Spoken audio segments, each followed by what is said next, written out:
Vamos a ver la trombosis de las venas profundas de las piernas. Primero, ¿cómo se va a presentar la trombosis de las venas profundas de las piernas? Entonces, tenemos la pierna del paciente. Aquí está la pierna del paciente. Y tenemos venas superficiales y venas profundas. Las venas profundas de las piernas van a tener un trombo. Entonces, digamos, esta es una vena profunda y vamos a tener la formación de un trombo. Entonces, vamos a ponerlo en rojo. Aquí está el trombo. Este es el trombo. ¿Cómo se va a presentar el paciente? Entonces, la presentación va a ser, la pierna va a estar caliente, va a estar roja, va a estar hinchada.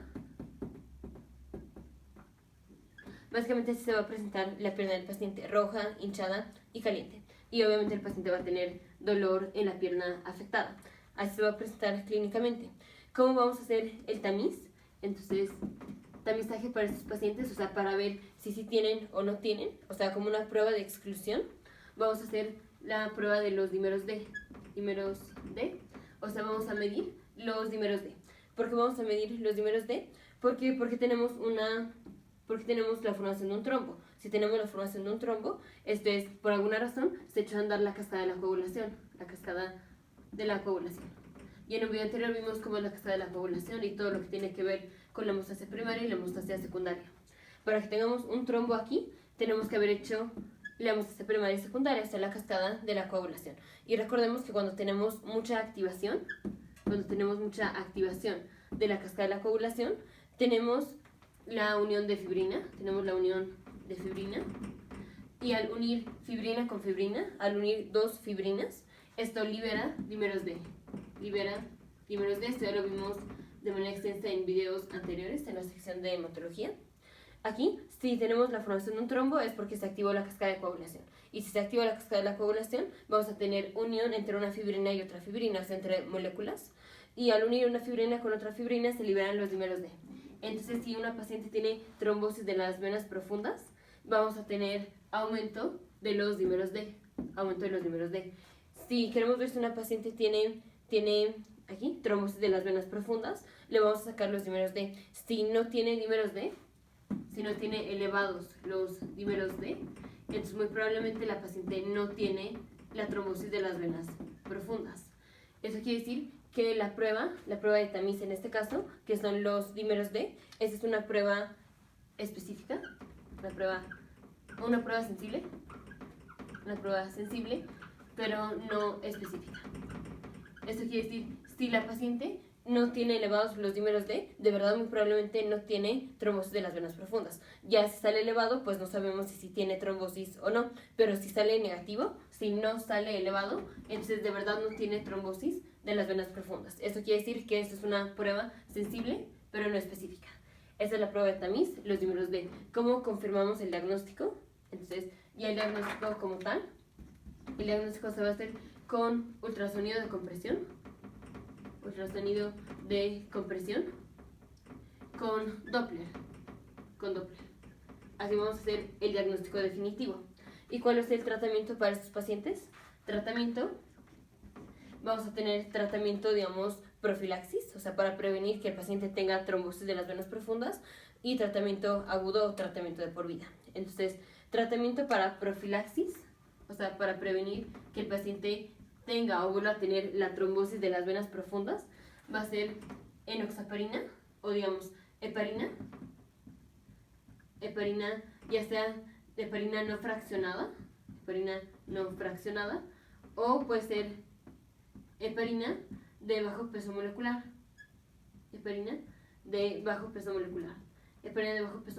Esto nos referimos a enoxaparina. O también podemos dar como profilaxis, podemos dar anticoagulantes orales. Aquí específicamente nos referimos, ya sea por ejemplo a rivaroxaban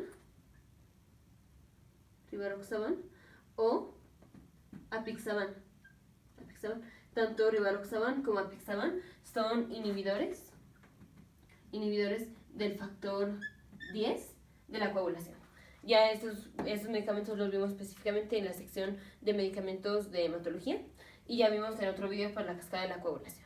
Esto vamos a utilizar para profilaxis. Y también como tratamiento agudo, o sea, llega la paciente, diagnosticamos que tiene trombosis de las venas profundas y ¿qué vamos a hacer? Igual, le vamos a dar heparina no fraccionada o heparina de bajo peso molecular, o le podemos dar los anticoagulantes orales, pero clásicamente de forma aguda le damos la heparina. Ya de tratamiento crónico, o sea, pues para prevenir, le vamos a dar o heparina o los anticoagulantes orales. Entonces, este es el tratamiento. Vamos a ver una complicación de la trombosis de las venas profundas. Entonces, ya voy a borrar la presentación. Vamos a poner el corazón. Aquí está el corazón. Y vamos a poner la pierna del paciente. Vamos a poner que la pierna esté por aquí. Y dijimos, tenemos trombosis de las venas profundas. Aquí está la vena. Aquí está la vena. Y ya sabemos que todas las venas terminan en la vena cava inferior. O digamos, todas las venas que están por debajo del nivel del corazón terminan en la vena cava inferior. Esta es la vena cava inferior. Y aquí tenemos el trombo. Aquí está el trombo en la vena profunda. Esta es la vena profunda de la pierna. Entonces la complicación va a ser una tromboembolia pulmonar. Entonces vamos a poner aquí complicación de trombosis de las venas profundas es una tromboembolia pulmonar. Tromboembolia pulmonar. Entonces vamos a ver qué es la tromboembolia pulmonar. Aquí está el corazón. Vamos a poner las arterias. Entonces, así. Esta es la aurícula derecha, esta es la aurícula izquierda, este es el ventrículo derecho, este es el ventrículo izquierdo. Y ya sabemos que del ventrículo derecho sale la arteria pulmonar. Esta es la arteria pulmonar y da ramas. Da ramas, ya voy a borrar aquí arriba. Da ramas. Entonces, esta es la arteria pulmonar derecha, esta es la arteria pulmonar izquierda y da varias otras ramas. Ramas.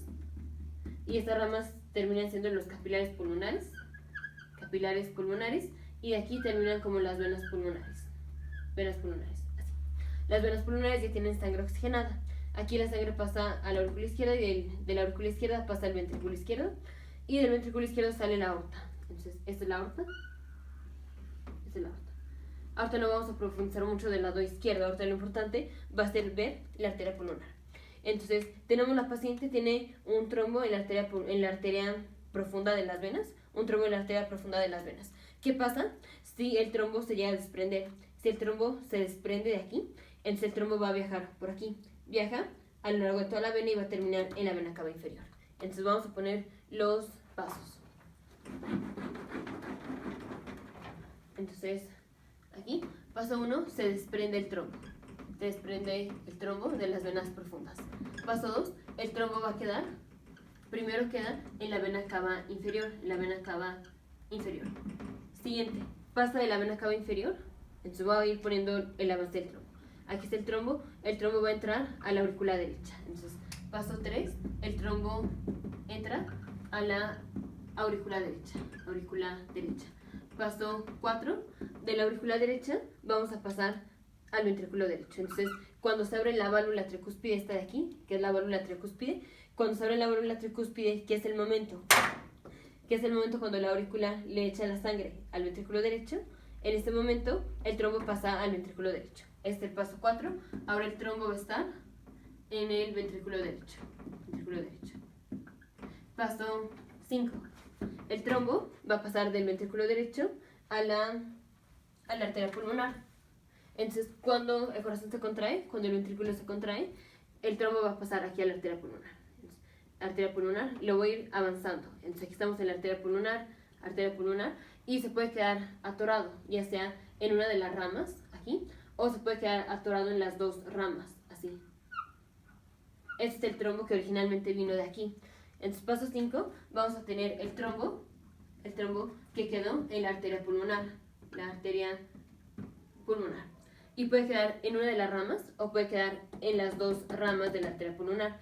Si queda en las dos ramas, es lo que se llama tromboembolia pulmonar, o digamos trombo en forma de silla de montar, porque así parece como si fuera una silla de montar.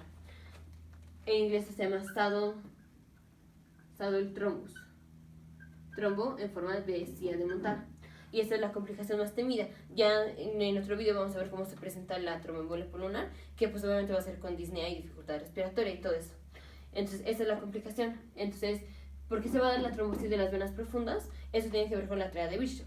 Recordemos que la tríada de Bishop nos dice los factores que predisponen a formar trombos. Entonces, factores que predisponen a la formación de trombos, esto va a ser por la tríada de Bishop.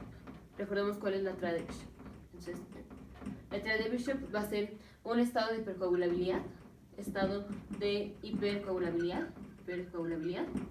o que el paciente tenga estasis de la sangre,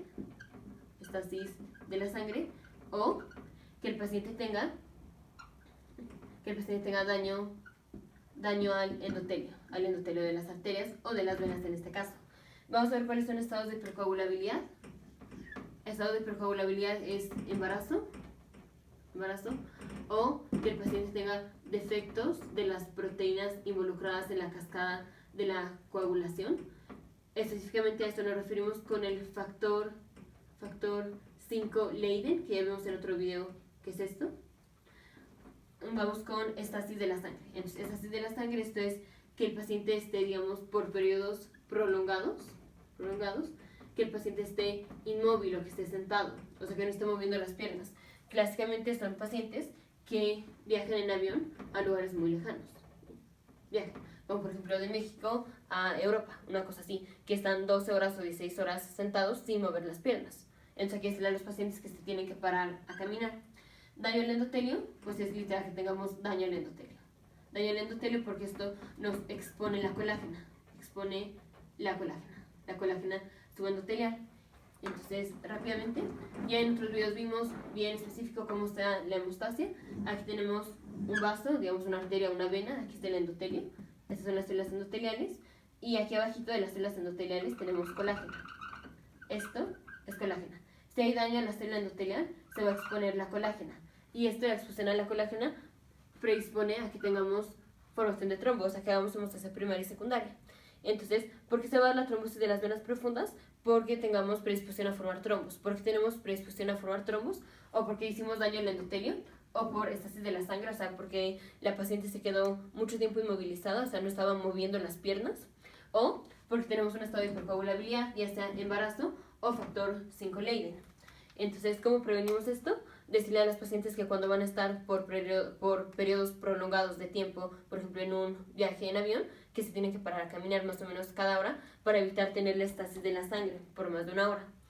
El tratamiento para estos pacientes ya vimos que es para profilaxis, es enoxaparina o heparina no fraccionada, y tratamiento agudo vamos a dar heparina. Ya tratamiento crónico, o sea como profilaxis, podemos agregar rivaroxaban o apixaban, que son anticoagulantes orales. ¿Cómo se va a presentar la paciente? Se va a presentar con la pierna afectada hinchada, roja, caliente y obviamente con dolor. ¿Cómo hacemos la prueba de tamiz para ver si la paciente no tiene trombosis de las venas profundas? Vamos a hacer una prueba de los dímeros D. Si salen negativos, es que de verdad la paciente no tiene trombosis de las venas profundas. Diagnóstico como tal lo hacemos con ultrasonido de compresión con Doppler, y tratamiento, ya vemos el tratamiento. Complicación, la tromboembolia pulmonar. Esta es la tromboembolia pulmonar, y en otro video vimos cómo se presenta la tromboembolia pulmonar.